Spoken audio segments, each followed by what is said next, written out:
Good afternoon, everybody. Here we are with somebody, I don't know, she looks kind of familiar, but I'm not sure. It's my wife and soprano, Joan Tenaglia. Hello, Joan. How are you? I have a few questions for you.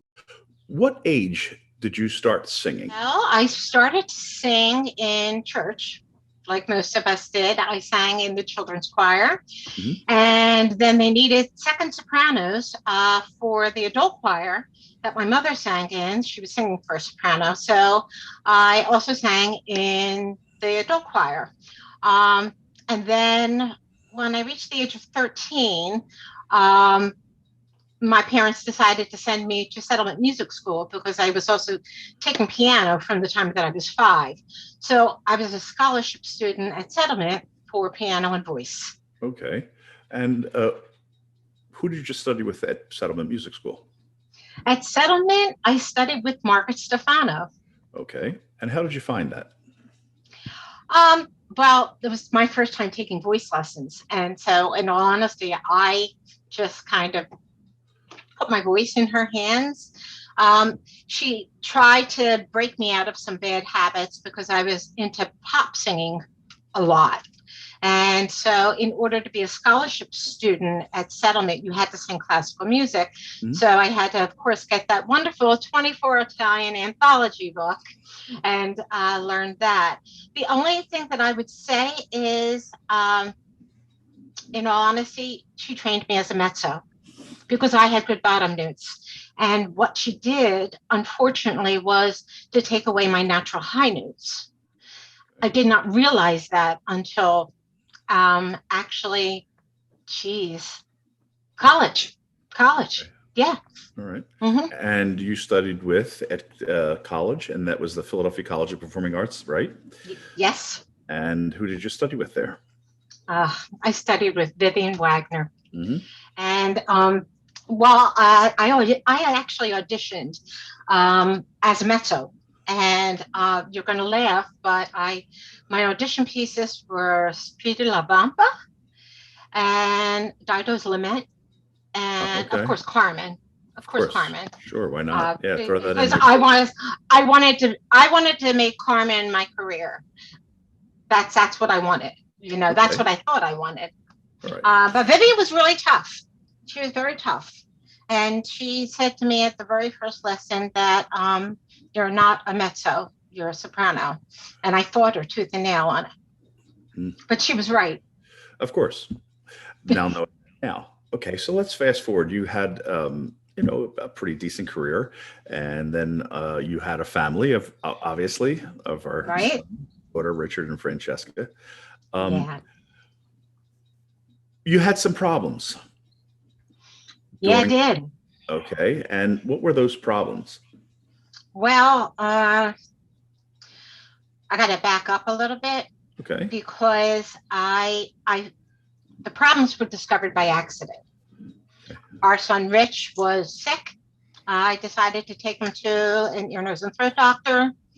While he took care of Rich, I said, "Hey, while I'm there, can you take a look at my ears? They feel really clogged. Maybe they need a cleaning, whatever."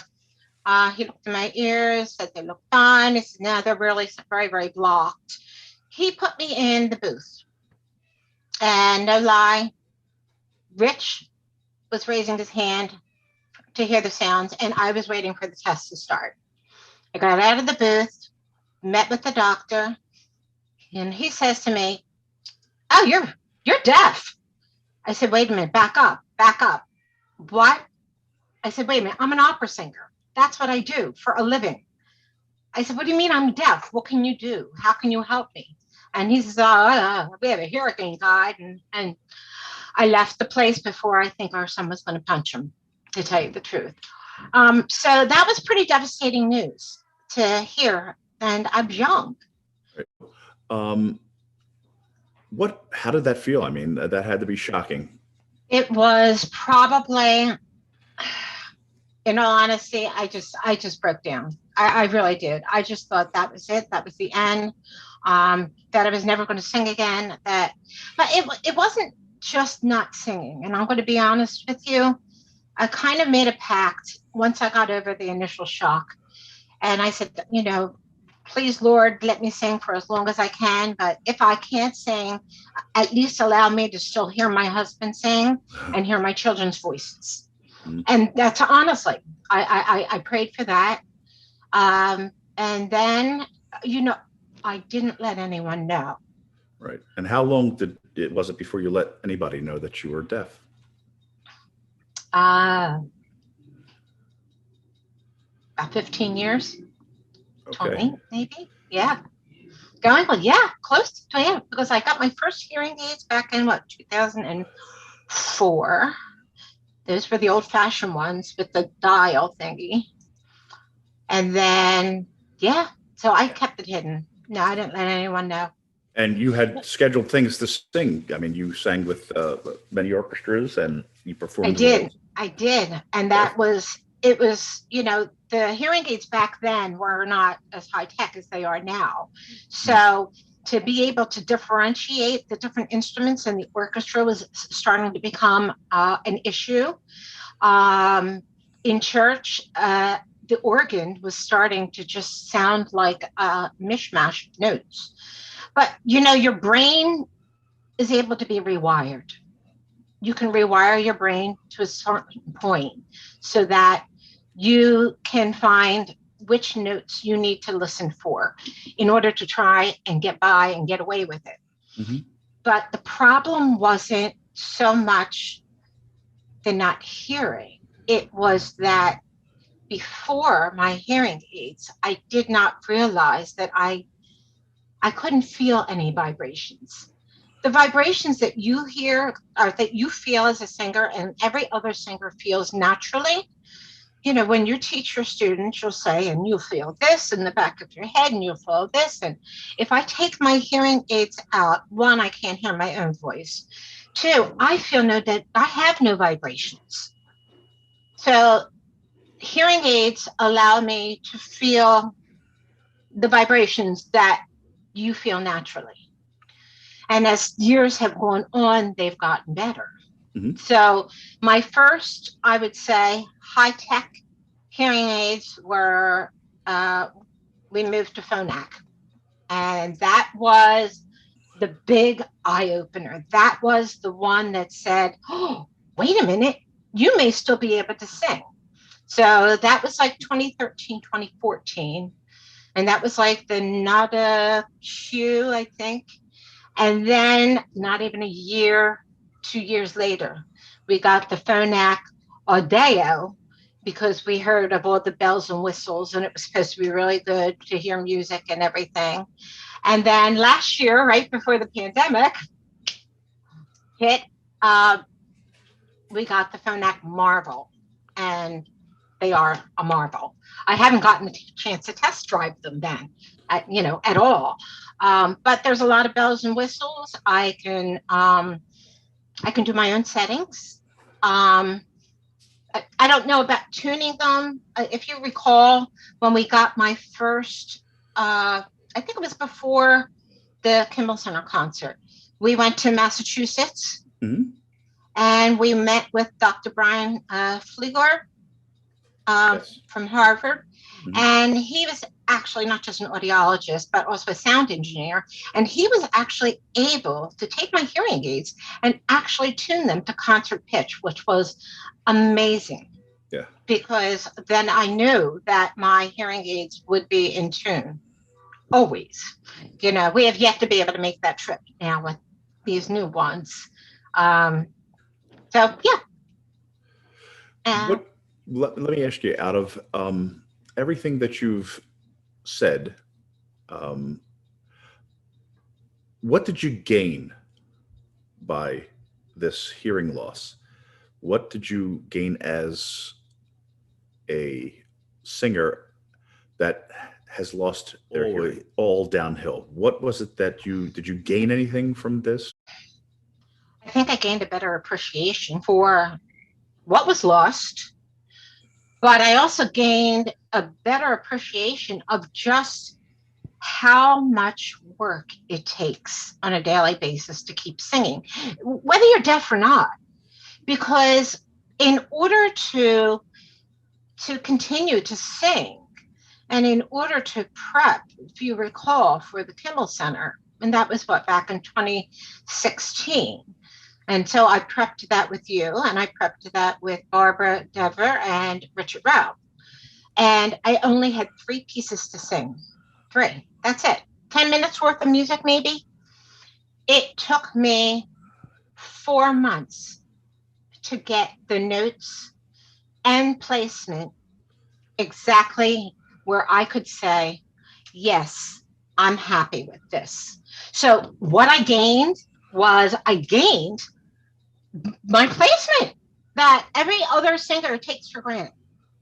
Like, they don't know what it's like to feel like everything is dead from here back, unless you put these, well, I don't want to lose my connection with you, but they're very tiny.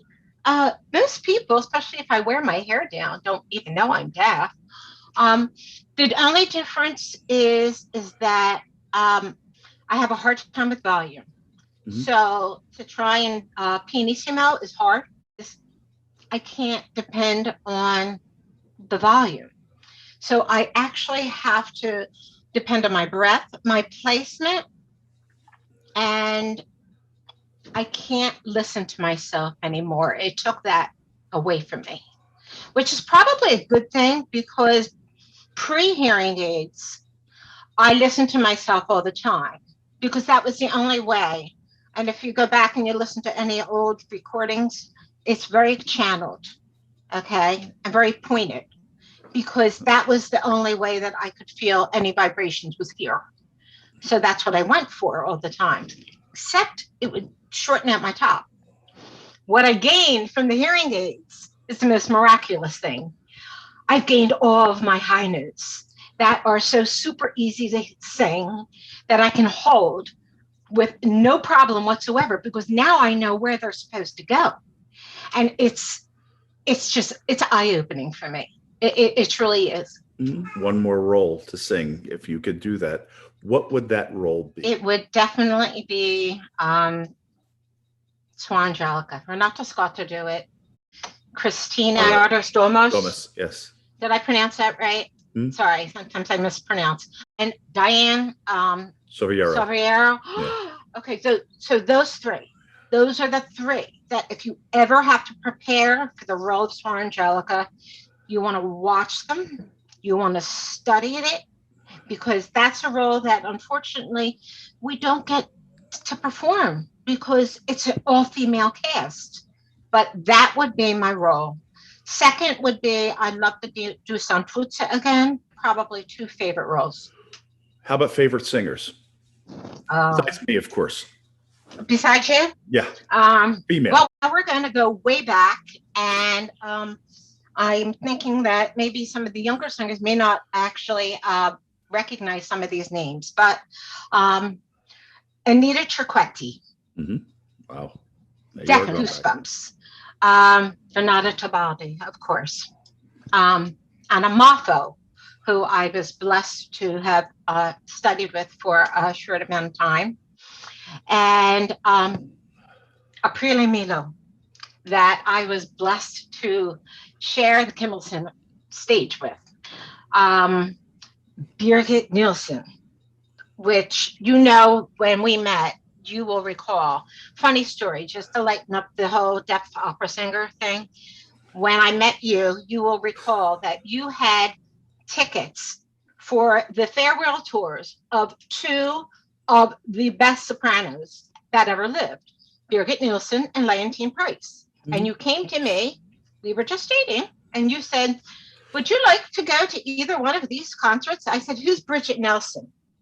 I said, and who's Leontine Price? I said, and it's what? Outdoors at the man? No, thank you. To this day. I took my date, Richard. You did take Richard both times. Yes. Both times. Back then, like I said, I came, the only opera singer I knew of going into PCPA, famous opera singer, was Beverly Sills. And that's only because my mother loved Beverly Sills and her Traviata. That was the idea. I did my homework, though. Once I got to college, I read Geraldine Farrar's autobiography, Nellie Melba's. I read everything on it's called the Great Singers and Great Singing Jerome by Hines. Jerome Yeah. Hines. Yes. Also, the thing on the Casa Verde, there's a book, I can't recall the name of it. But it's all about the Tosca's retired. Kiss. Was it Tosca's Kiss? That's the film. That's the film, Tosca's Kiss. But there's also a book that was written. So my advice to any young singer is to go back to the older singers, because when I got my hearing back to where I felt like, okay, I'm going to take on some of these things that Lantine did and things like that, and felt that, oh, well, how about that? I can sing them. But I listened to Lantine Price sing them, and I listened to Beer Nielsen sing them, or I listened to Aprile Milo sing them, because those are the sopranos that I looked up to and still look up to. And that's why they had careers as long as they have. This because a lot of people don't know that we were married at what age? 22? 23. 23. Yeah, it's so many years ago. I've been married longer than I was ever single. I have to say that your faith and your dedication to singing has been an inspiration for somebody who has lost their hearing and has found a way to hear is pretty special. And you know, when you think that the things are at their worst, if you take your hearing aids out, you can't hear. Not only can you not hear yourself, but you can't hear music, period. This should be a testimonial to every singer in the world to never, ever give up, because there's always a way. There is. That's why I'm putting this, is why I'm airing this, to give everybody not such just the success story of a singer, but the success that when something God-given is taken away from you, that is one of your senses, that this is a very difficult emotional and physical thing to do when it's taken away from you 1, 2, 3. So I thank you for coming on as usual. And thank you. Thank you for inviting me. Okay. Bye, everybody. Bye-bye, Joe. Love you.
Today we have international bass George Hogan, who happens to be my dear friend and a phenomenal singer.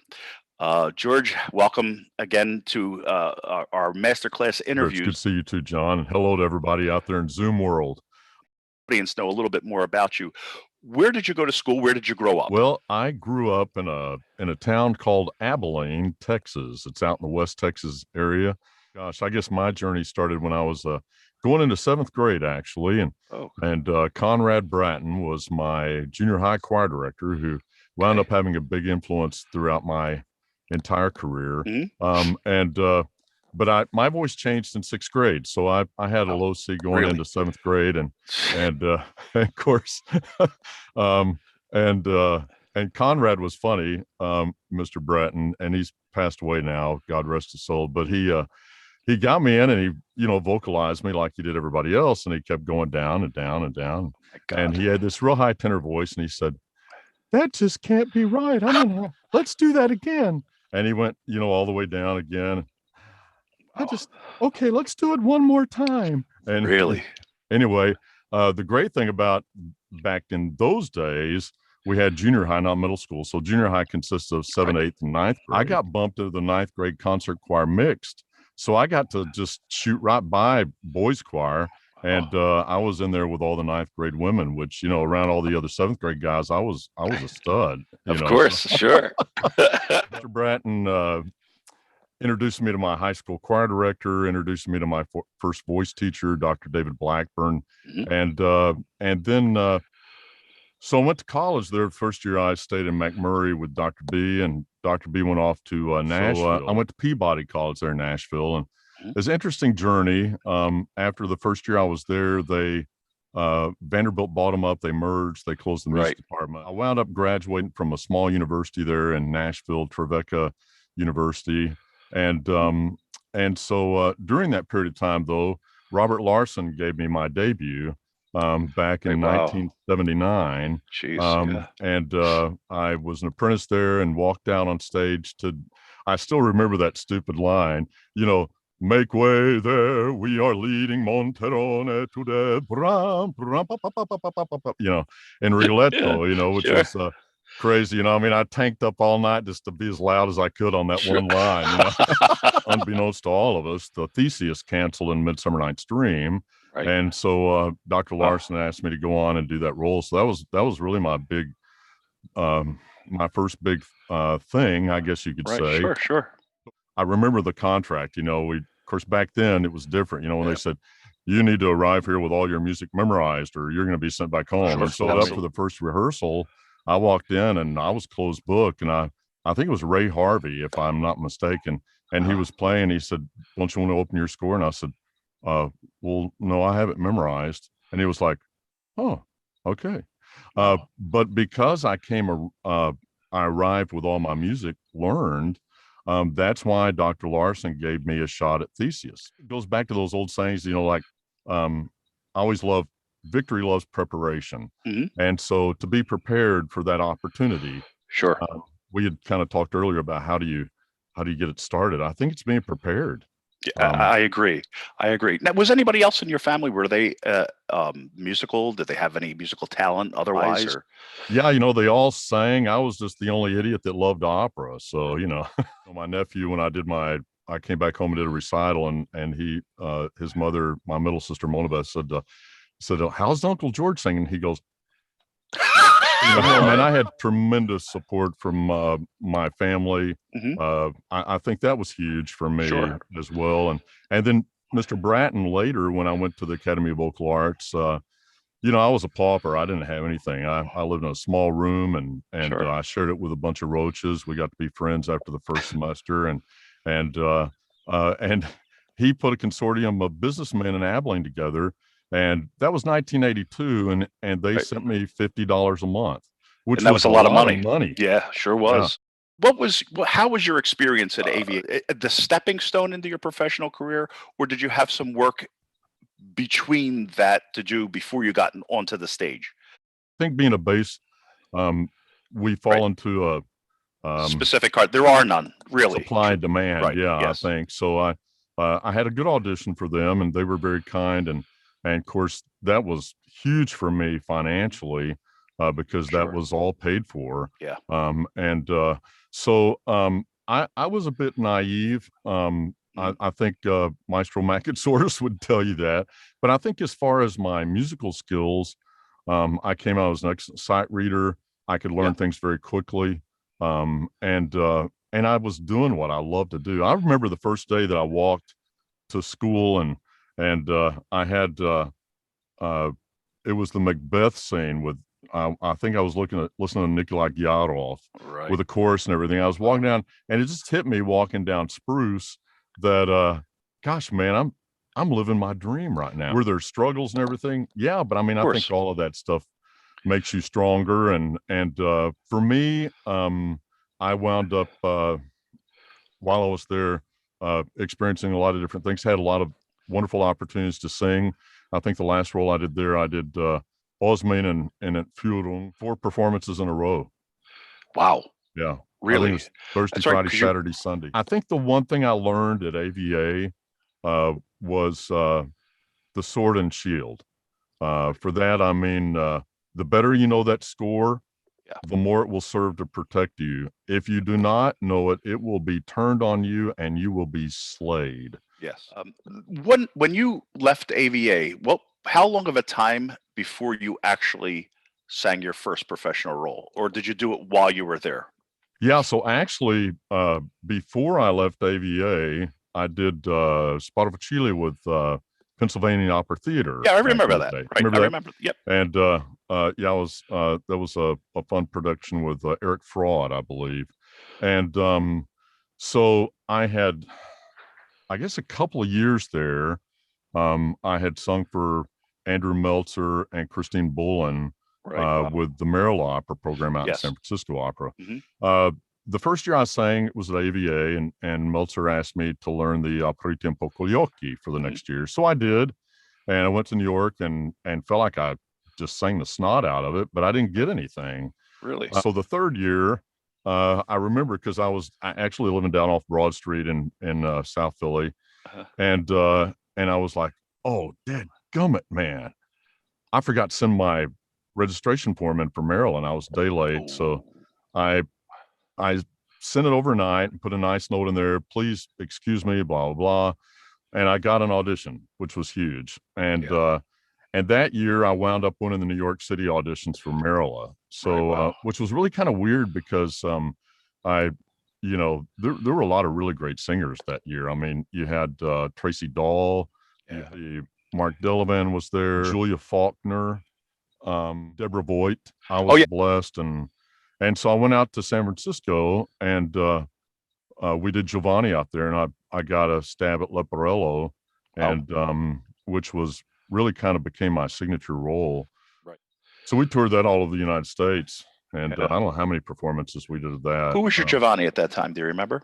Yeah, so Philip Skinner was one, and Mark Delavan was the other. Right, Mark Delavan. You had a role to learn, other than yourself. I mean, the initial learning has to come from us because nobody really spoon feeds you notes, in the real world anyway. Who did you coach with? Who did you find the most helpful as far as musicality and to give you the most, I guess, sensitivity for your voice to produce this character or whatever you were singing at the time? Who were your favorites to work with as far as coaches? You want to protect the love of the game, and the reason I say that is I'm a baseball guy too. So I think being around people that were encouraging. I know Tommy Jaber probably saved my heart and soul while I was there. And Chris Makatsoris, I mean, he wore me smooth, but he's phenomenal. He's phenomenal. And then we had Maestro Fiore. Oh my God! Which, crazy guy. But I mean, I loved working with him because, I mean, he was a much older gentleman. One thing I have to say about Fury, because I worked with him quite a lot, was that he knew the music inside and out. He might not have been on the up and up all the time, but as far as his knowledge and his skill as a coach, he was quite sophisticated. I just remember the first time, I think Ricky Burke and I were doing a bohème together. And I was expecting to get paid for it because he had told me about it. And he was like, "Oh no, George, I paid you all of that in coaching, you know." Mm-hmm. Which, Exactly. you know, I mean, looking back, he really did. But yeah, the problem is that that's part of the game. You're on the track to go on your way into the professional world. Who do you think actually polished your singing, your musicality? Let's start with your singing first. Who do you think that person was that gave you the icing on the cake as far as your voice goes? I have to give tremendous credit to Dr. Blackburn for getting me there. And he was more than just a voice teacher. I mean, he was a real father. He taught me to listen to a lot of great singers. Of course. My first LP was actually Jerry Hines's Saints and Sinners. Yep. And then the next one was Giorgio Tozzi's. You know, we all as bass worshipped Cesare Siepi.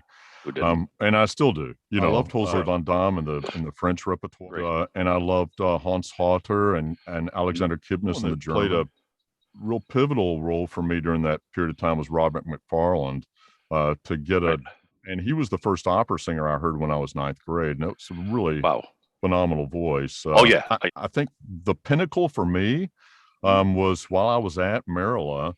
I was wanting to have some lessons while I was on the West Coast and away from everyone. Sure. And so they said, well, there's a list there, go through. And so I started going through the list, and lo and behold, there was Giorgio Tozzi's name. I could study with Giorgio Tozzi. And they were like, well, you know, you'll have to ask him, send him a letter. So sent a letter. I got a lovely return, handwritten, that said some very nice things. And I think the one thing that hooked me was he said, you know, you a lot of your placements off the soft tissue, but that can be easily rectified. I'd like to see it a little bit more off the hard palate. Right. And but your voice reminds me a lot of my friend and colleague Cesare Siepi. Wow. I have that letter framed actually. And so anyway, I went out to Malibu. Giorgio and I worked all day every day for about 2 weeks. Wow. And and he retrained my ear to some things as well as singing. And I left there completely. You talk about the cherry. That was the cherry for me. Heard you. I think it was even, it might have been your first year at AVA when I first met you and I first saw you. I want to say you did Simone and Johnny Skiki, if I'm not mistaken. Oh yeah, it was Simone. Yes. And I remember that, and I sat there and my eyes opened, and I said, "Lord, where did this voice come from?" You were never far from my mind, because when I would think of a bass, I would think of you. Let me ask you this question. What was your favorite role that you performed, and the one that you can identify with just like that? I mean, absolutely. What was that role? I mean, that'd have to be Leporello. I think for me, I have, you know, I was brought up to have a servant's heart. So, you know, I mean, I was not an aristocrat. I think too, you know, he was so, I like to be funny. Mm-hmm. And I had empathy and sympathy for others. So that character kind of lined up with me. At the same time, I wasn't a rich guy. And I think, you know, going kind of back to what you had said earlier, John, boy, for us, you know, if I could sound like, you know, Giorgio Tozzi, man, I'd go for that. You know, and same thing for you with Leonard Warren. Oh, absolutely. You know, but I don't know. I've tried to look at this aspect for these kids. You know, I used to just enjoy sitting around listening to stories. I mean, I would love to sit there and listen to Macatsaurus tell stories, or Yiannopoulos for that. For me, another big guy was Jerome Hines. His book, This Is My Story, This Is My Song, came at a real appropriate moment in my college career. For my junior recital, I was having really bad problems with allergies and everything. And Dr. B couldn't understand why I wasn't singing very well. I mean, I was singing okay, but I just had a lot of allergies really flying through.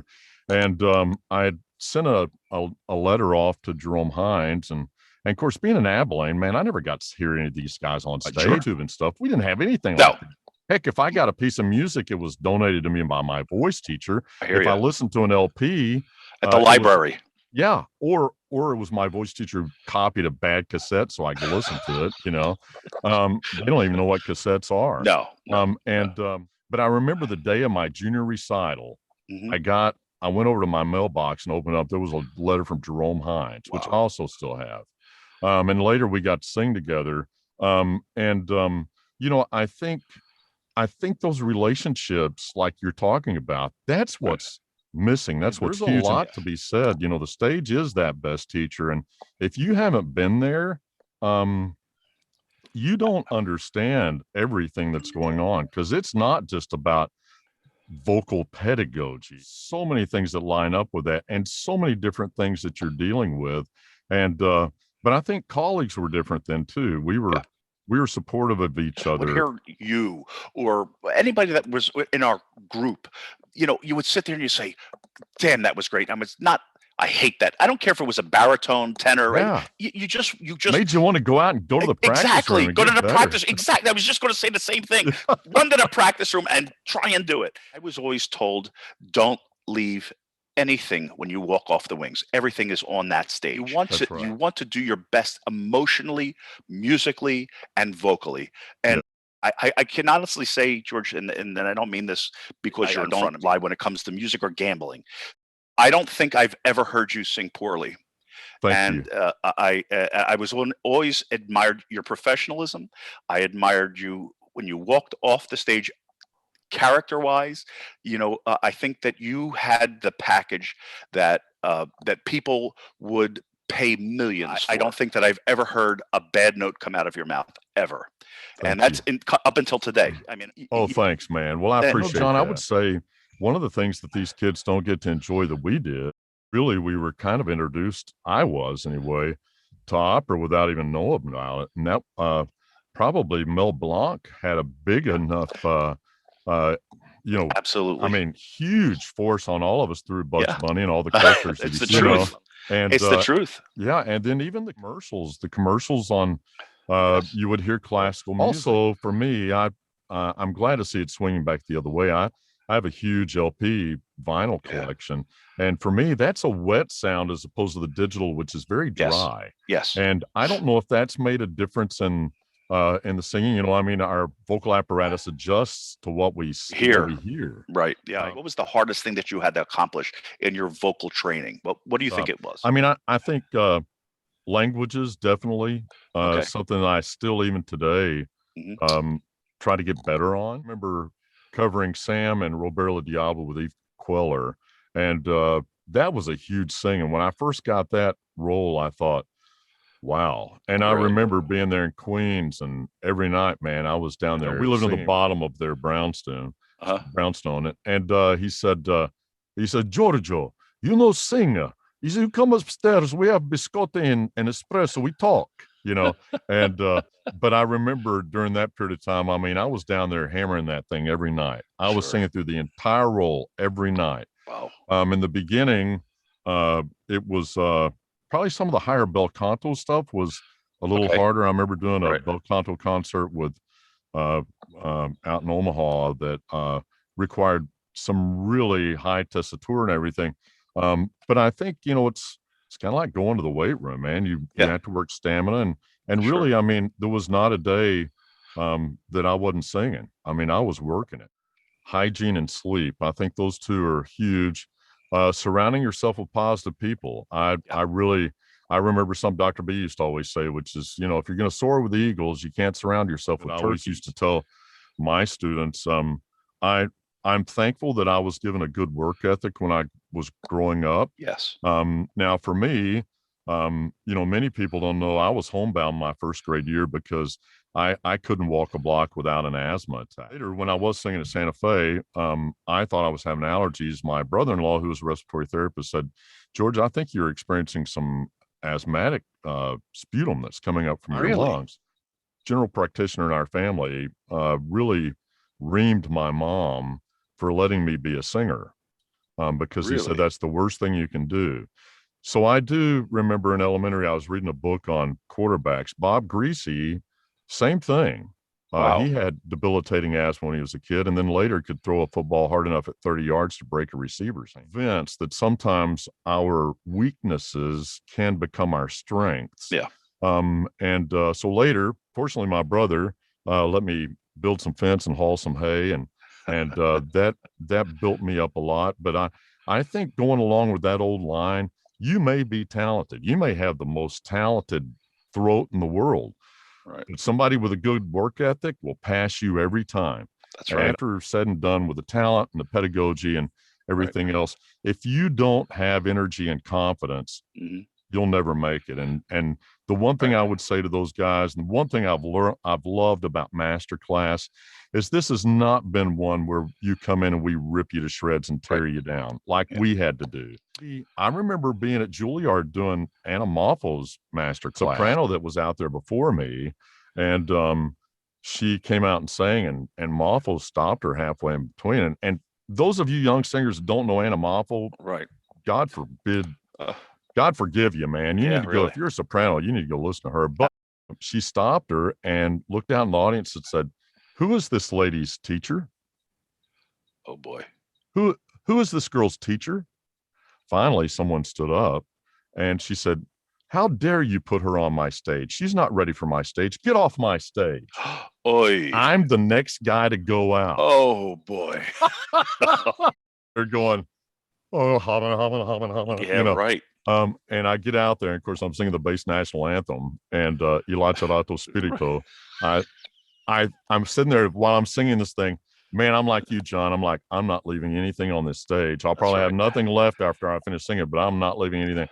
And so I sang, and she didn't interrupt me. So I thought, okay, well, I got through it, you know. Yeah. And then she smiled, you know, and said, "You remind me of a good friend of mine, George London." And I was like, wow. Oh my gosh. Good Lord, I love that voice. I hear you. Yeah. You know, and so that was quite a treat. But I mean, been in there with other people, you know, Margaret Harshaw, watching her, man, she was good. She got results out of you in 10, 15 minutes. It was unbelievable with her work on the breath. I think a lot of us were a lot more thick-skinned and tougher, but we were taught to take it, you know. Right.